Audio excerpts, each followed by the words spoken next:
우리가 한 해를 출발할 때에는 어땠습니까? 한 해가 참 무척 길겠구나. 360일 길다 이렇게 느껴집니다.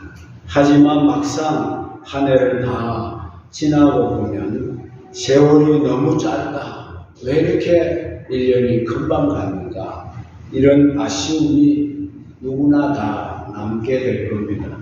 연초에 우리들은 많은 계획도 세웠지요. 또 꿈도 가지고 우리가 출발을 했습니다.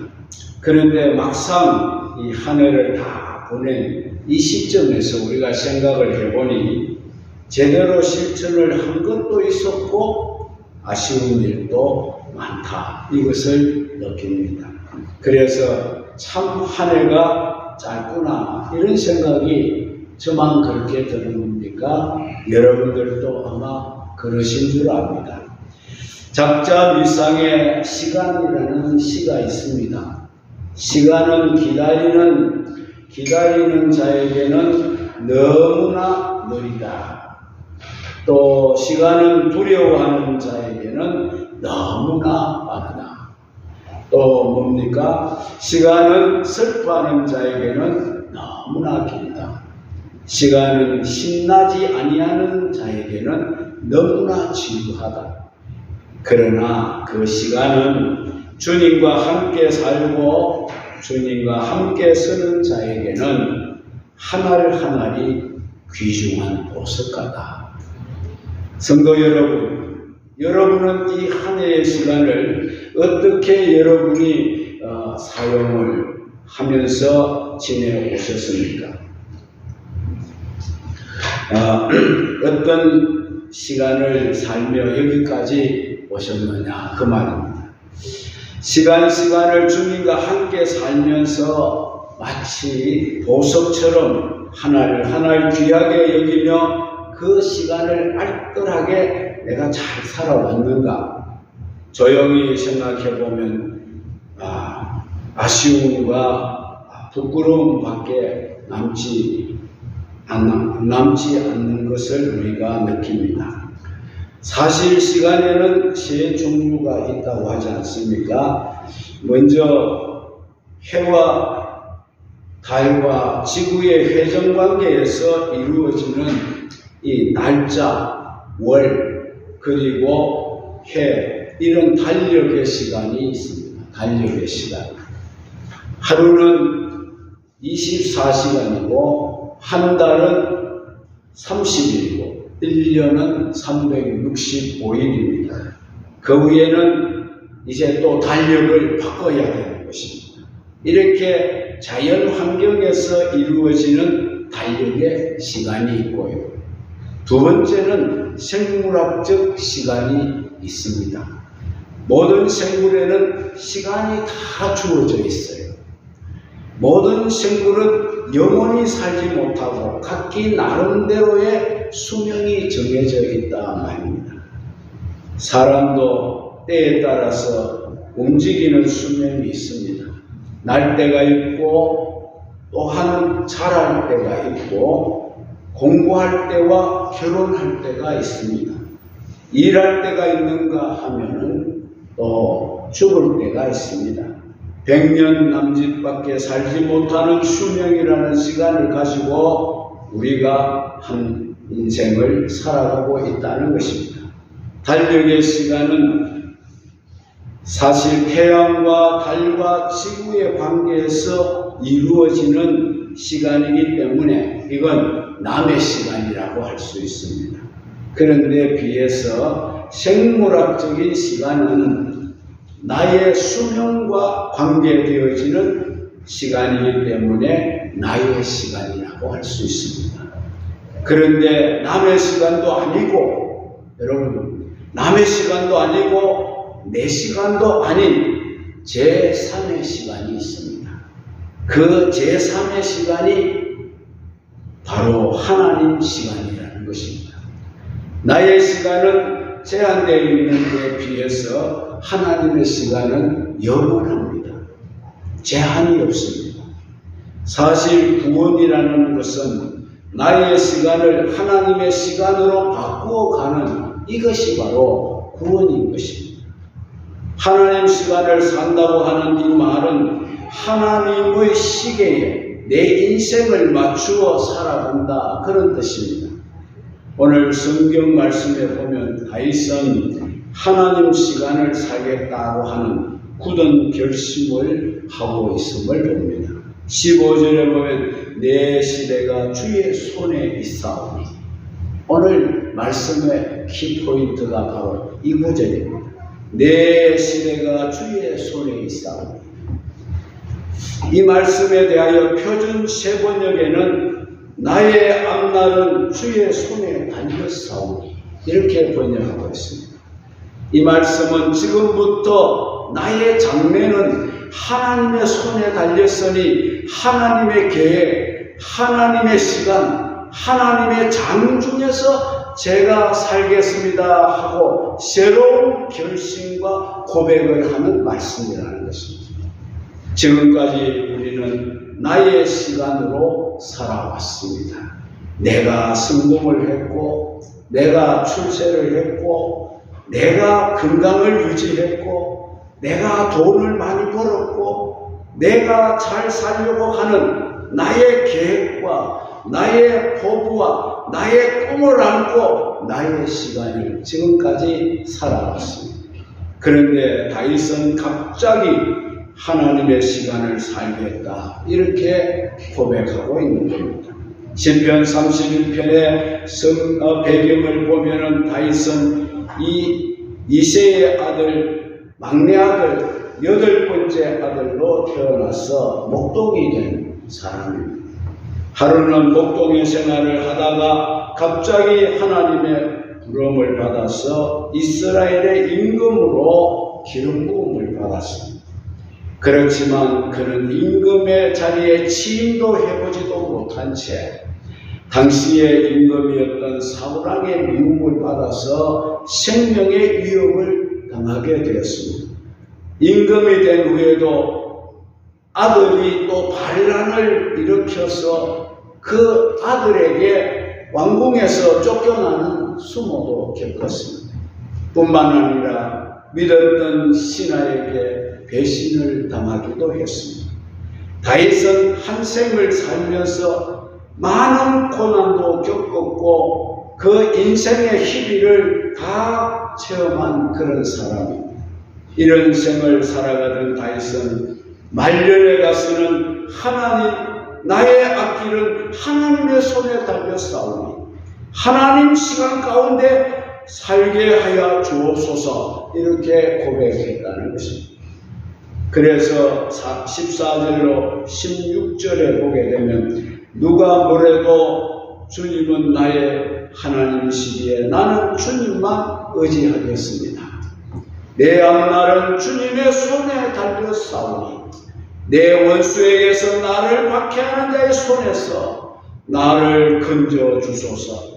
주의 얼굴을 주의 종에게 돌리시고 빛을 비추어 주옵소서. 주의 한결같으신 사랑으로 나를 구원해 주시옵소서. 이렇게 노래를 부르고 있습니다. 성도 여러분, 송년을 맞이하는 우리가 지난 한 해 동안 우리는 나의 시간, 나의 생각, 나의 포부, 나의 계획 속에서 살아오지는 않았습니다. 마치 다윗이 지금까지 자신의 시간, 자신의 계획, 자신의 꿈을 안고 살아온 것과 같이 말입니다. 한 해를 보내고 새해를 준비하는 이때의 다윗처럼 우리도 이제부터는 하나님의 계획과 하나님의 섭리와 하나님 시간 속에서 살아보겠노라고 결심을 해보는 이 연말이 되었으면 좋겠습니다. 그러면 어떻게 사는 것이 하나님 시간을 사는 것인가? 신구약 성경을 통해서 이제 몇 사람의 삶을 예를 들어서 한번 말씀을 드려보겠습니다. 첫째는 하나님이 지시하시는 땅으로 가는 이 아브라함의 삶을 생각해 보려고 합니다. 창세기 12장에 보면 하나님이 아브라함을 부르셨습니다. 그리고 말씀하기를 너는 너의 본토 친척 아비 집을 떠나서 내가 지시하는 땅으로 가라, 이렇게 명령을 내렸습니다. 그때 아브라함의 나이가 75세였습니다. 아브라함이 살고 있었던 갈대아 우르 지방은 너무 비옥한 땅이었습니다. 어느 뭐나 살기가 좋은 곳이었습니다. 그럼에도 불구하고 아브라함은 하나님이 불러주셨기에, 하나님께서 가라고 하셨기에 하나님이 지시하신 가나안 땅으로 이주를 해 갔습니다. 이러한 상황에 대해서 히브리서 11장 8절에는 설명하기를 믿음으로 아브라함은 부르심을 받았을 때에 순종하여 나갔으며, 이렇게 기록하고 있습니다. 아브라함은 하나님의 부르심을 받았을 때 한편은 믿음으로 한편은 순종으로 새로운 땅을 향하여서 나갔습니다. 이때부터 아브라함은 제2의 인생길을 걷기 시작한 겁니다. 이때부터 아브라함은 믿음의 조상의 길을 걷기 시작했습니다. 이때부터 아브라함은 하나님 장중의 붙들림을 받게 되었습니다. 우리도 이렇게 한번 살아볼 수 있기를 바랍니다. 아브라함의 제2의 인생이 그 인생의 특징은 한마디로 말하자면은 믿음과 순종이었습니다. 믿음이라는 말은 내 자신을 하나님께 전적으로 맡기고 내 인생길 전적으로 하나님께 맡긴다는 것이고, 순종이라는 말은 전적으로 하나님 앞에 굴복하겠다는 뜻입니다. 하나님이 시키시는 일이라면, 하나님의 뜻이라면 무조건 내가 순종하는 자세를 갖겠다는 겁니다. 믿음과 순종이 있는 곳에 하나님의 이끌리심이 있습니다. 성령의 능력이 있습니다. 성령의 권능이 역사할 줄로 믿습니다. 에스겔서에 보면 에스겔이 하나님의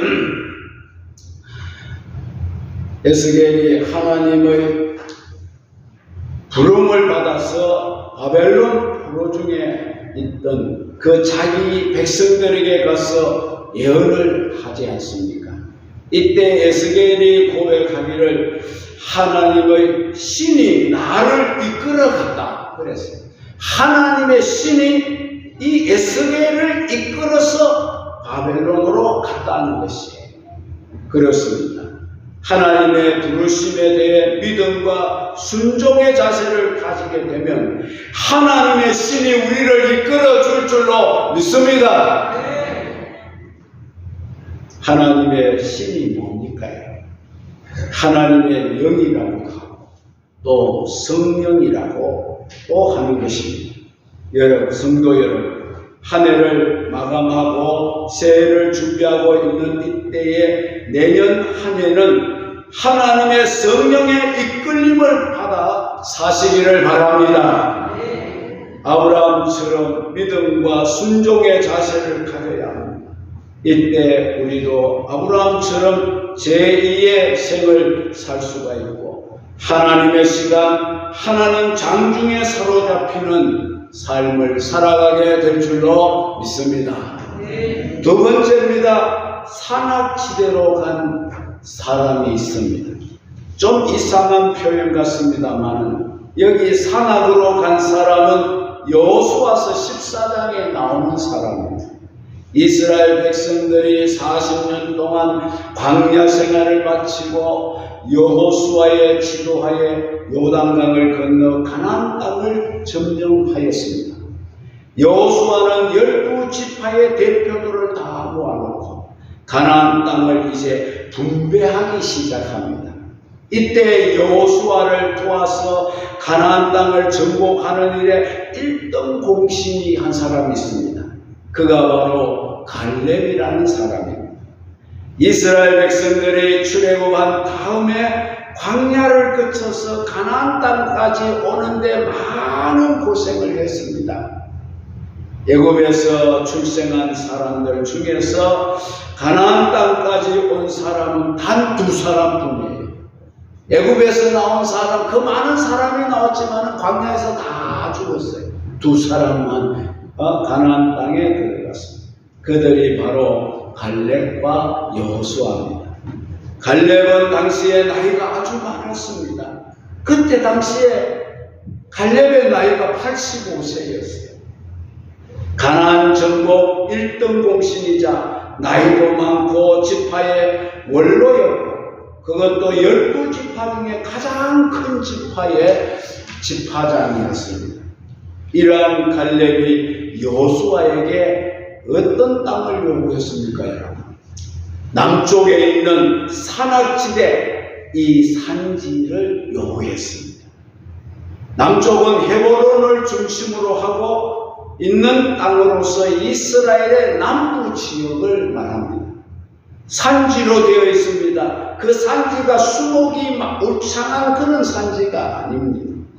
산세가 험하고 돌이 많고 또 메마른 땅이고 들판은 황막한 사막으로 되어 있는 그런 아주 험지입니다. 험지. 요즘 국회의원들 험지로 가라, 다 안 가려고 그러대요. 비도 오지 않는 곳입니다. 농사도 되지 않는 곳입니다. 이스라엘 땅 중에서 가장 험지, 가장 험악한 땅입니다. 가장 살기 어렵고 누구도 가기 싫어하는 땅입니다. 그럼에도 불구하고 이 나이 많은 갈렙은, 그렇게 공도 많지만 이 갈렙은 그 여호수아에게 저 산지를 내게 주옵소서 이렇게 했어요. 더욱이 헤브론을 중심으로 한쪽에는 아낙 족속들이, 그 사나운 아낙 족속들이 그 요새를 공고히 하고 그 땅을 지키고 버티고 있습니다. 그곳에 가서 산다는 것은 이 아낙 자손과 일전을 불사하는 전쟁을 해야 하는 그런 과제가 있습니다. 그만큼 위험한 곳이었다는 말입니다. 그럼에도 불구하고 갈렙은 그 산악지대를 달라고 요구했습니다. 한번 생각해 보십시오, 여러분. 갈렙은 누구보다 우선적으로 가나안 전국의 1등 공신된 사람입니다. 내가 이만한 공이 있으니 나에게 좋은 땅을 달라, 이렇게 할 수 있습니다. 모든 원로의 지파의 원로 중에 원로입니다. 게다가 집안 식구가 가장 많은 지파입니다. 남보다 더 좋은 땅을 차지할 그런 분이란 말입니다. 그러나 갈렙은 좋은 땅은 모두 다른 지파에게 양보를 하고 자기는 가장 험지, 아무도 안 가려고 하는 그 험지, 메마른 광야 산악지대를 요구했다는 것입니다. 갈렙은 이렇게 인생에 있어서 편히 쉬는 쪽을 택하지 아니하고 새로운 일을 개척하는 그런 쪽을 택했다는 것입니다. 이것이 바로 하나님의 세계입니다. 믿으십니까? 이것이 바로 우리 성도의 삶인 것입니다. 우리는 생명이 있는 한 계속 새로운 길을 찾아야 됩니다. 단숨에 천국을 찾아야겠다는 사람이 아닙니다. 먼저 십자가 고난을 감수하려는 자세가 우리에게 필요하다는 겁니다. 십자가의 고통을 감수하려는 자세입니다. 위로를 받기보다는 위로하는 자가 되고, 나의 평안보다는 남의 평안을 먼저 생각하고, 문제를 피하기보다는 문제 해결자가 되려고 해야 합니다. 안일한 성도가 되는 것보다 오히려 하나님의 종으로 고난을 감수하겠다는 이런 삶의 자세를 가지라는 겁니다. 하나님은 이런 갈렙의 집안을 축복해 주셨습니다. 그 갈렙의 집안을 번성케 해 주셨습니다. 그 갈렙과 그 집안이 바로 유다 지파가 되었고 장차 유다 왕국을 이루는 지파가 된 것입니다. 좋은 땅을 차지했던 다른 지파들은 거의 몰락을 했는데 비해서 유다 지파만은 성성장구를 했습니다. 여기서 우리는 예수님의 법칙을 하나 찾아보아야 합니다. 예수님이 십자가를 지셨기 때문에 부활의 승리를 그분이 만끽하셨습니다. 또 부활의 영광을 차지하게 되었습니다. 그리고 오늘 우리에게도 말씀하셨습니다.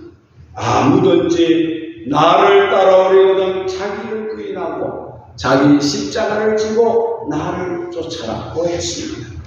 성도 여러분, 그리스도인의 삶은 안위를 찾는 것이 아닙니다.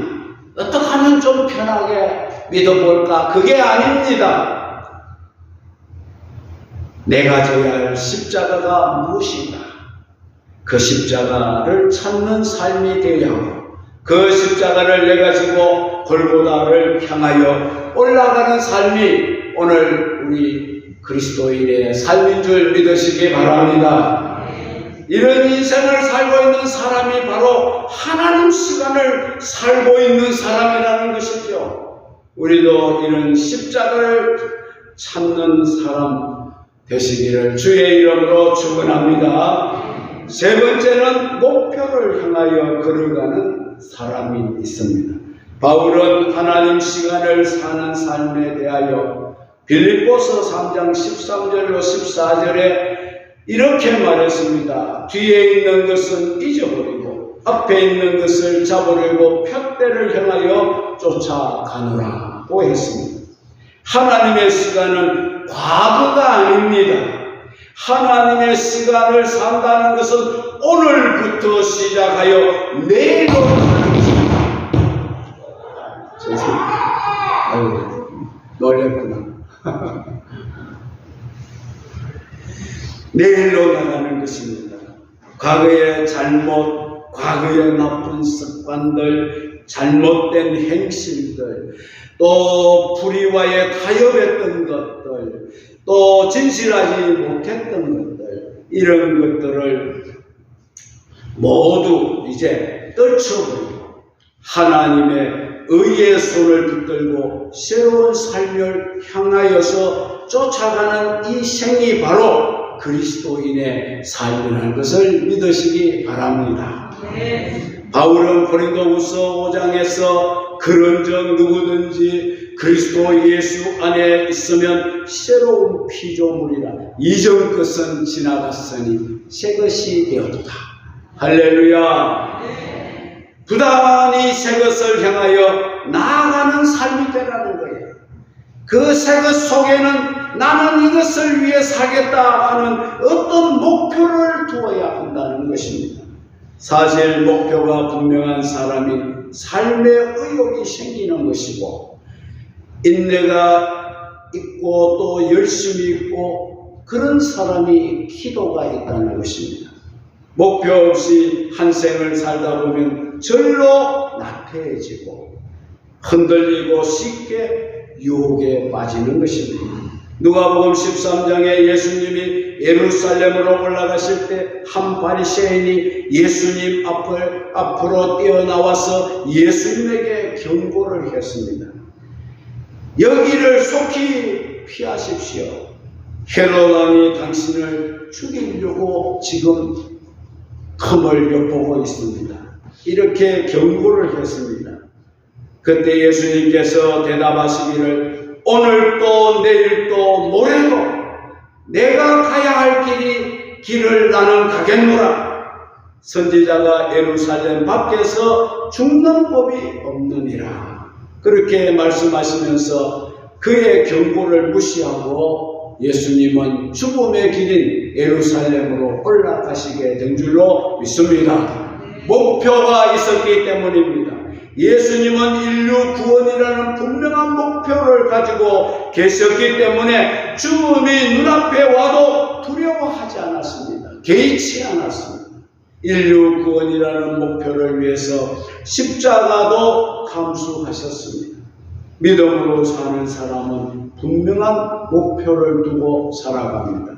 하나님이 나를 이 땅에 보내실 때에 그저 70년, 80년, 90년, 100년 이 나이를 아무렇게나 살다가 적당한 때에 죽도록 하기 위해서 우리를 이 땅에 결코 보내시는 것은 아니라고 할 수 있습니다.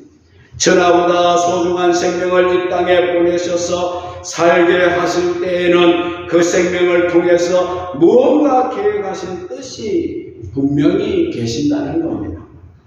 나라는 존재가 소중합니다. 천하보다 소중한 생명을 가지고 있습니다. 하나님의 형상으로 지음받은 생명이 아닙니까?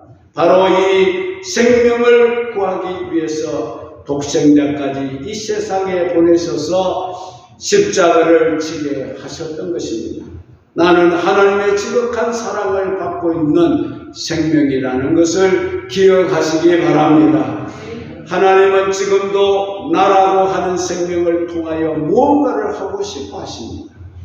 생각 없이 살지 않기를 바랍니다. 뭔가 목표를 가지고 사시기를 바랍니다.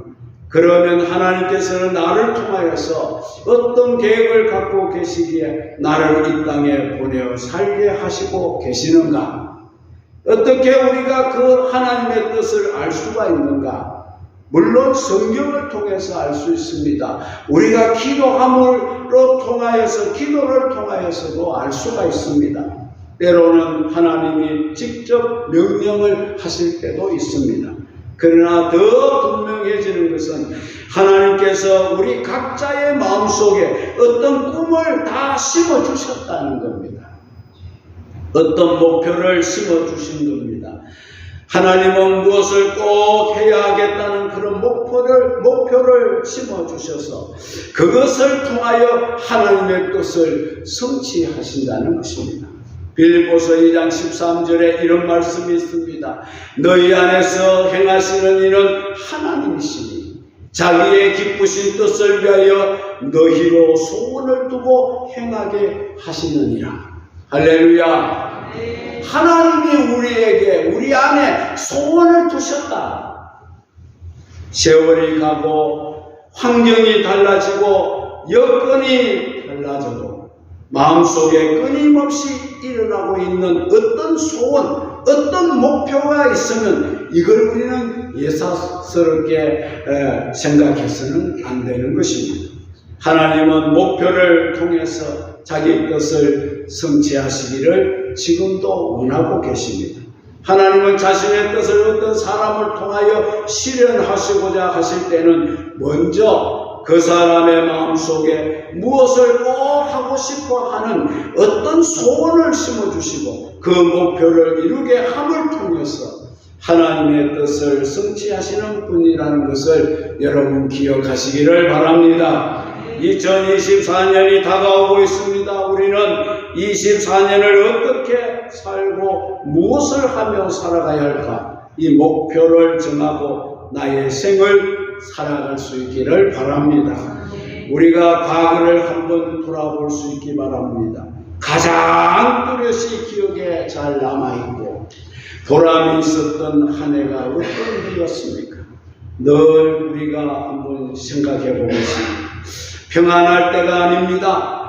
비록 힘이 들었고 어려웠고 고통스러웠지만 어떤 목표를 향해서 내가 전력 투구하던 피와 땀을 흘렸던 그 한 해가 내 일생에서 가장 뚜렷이 기억에 남고 보람 있게 느껴지고 가치 있게 느껴지는 것이 될 줄로 압니다. 그런 한 해가 되도록 여러분이 이제 24년도를 준비하고 시작하시기를 바랍니다. 지금까지 나의 시간으로 살아왔던 시간이 아니라 이제부터는 하나님의 시간을 살겠다는 나의 시간이 아닌 하나님의 생각으로 또 나의 꿈이 아닌 하나님의 뜻대로 살겠다라는 그런 자세로 이제 우리가 준비하는 시간이 될 수 있기를 바랍니다. 아브라함처럼 믿음과 순종의 자세를 가질 때 하나님의 이끌리심을 받게 될 줄로 믿습니다. 믿음과 순종의 자세로 나아가시기 바랍니다. 그러면 성령님이 여러분을 이끌어 주실 겁니다.